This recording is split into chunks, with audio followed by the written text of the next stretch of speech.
अस्सलाम वालेकुम व्यूअर्स। आज मैं आप लोग के लिए बनाने जा रही हूँ या आप लोग के साथ शेयर करने जा रही हूँ हलीम की रेसिपी। और हर चीज़ घर की होगी इसमें, और दालें वगैरह। इसका मैंने रेशो ये रखा हुआ है कि मैं आधा किलो बीफ का हलीम बना रही हूँ। तो उसके लिए मैंने जौ और गेहूँ, ये दोनों मिला के आधा किलो गोश्त है, तो जौ और गेहूँ मिला के आधा किलो होना चाहिए। इसका देखें, ये जौ है और ये गेहूँ है, ये मिला के आधा किलो। उसके बाद इसमें दालें कौन कौन सी पड़ेंगी?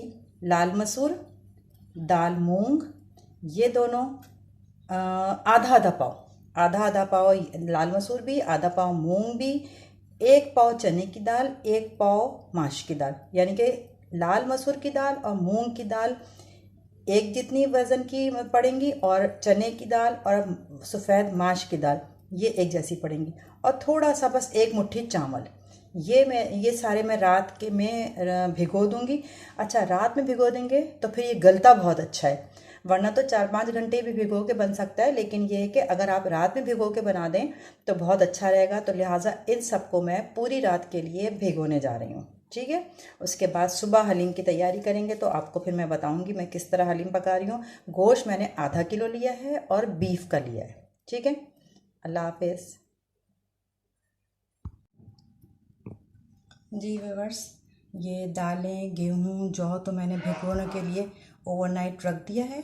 वो पूरी रात भिगेगी जब तक हम हलीम का कोरमा तैयार कर लेते हैं।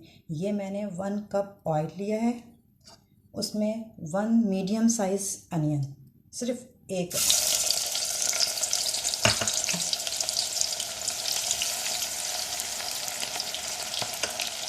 इसको ब्राउन नहीं करना है, ये सिर्फ सौते करनी है।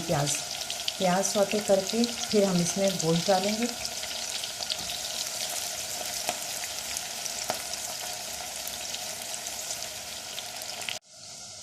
ये प्याज सौते हो गई है, बिल्कुल सब, बस हल्की सी नरम करनी है प्याज।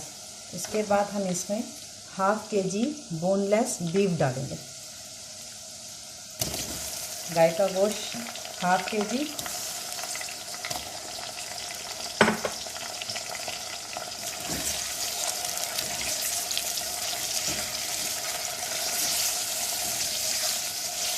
ये डाला। अच्छा, इसको भूनना वगैरह नहीं है, सब सौंदहन चढ़ाते हैं इसको। जो सारी चीज़ें एक साथ डालते हैं ना, इसको हम कहते हैं सौंदहन चढ़ाना। इसमें तकरीबन दो, ये इस तरह के डोंगे में सालन निकालने वाले चमचे होते हैं ना, ये 2 भर के अदरक लहसुन का पेस्ट रहेगा। और 1 पैकेट किसी भी कंपनी का कोरमा मसाला। बस अब इसके अलावा ना इसमें नमक, मिर्च, कोई गरम मसाला कुछ भी नहीं पड़ेगा। बस आधा किलो गोश्त में 1 पैकेट कोरमा मसाला डालना है।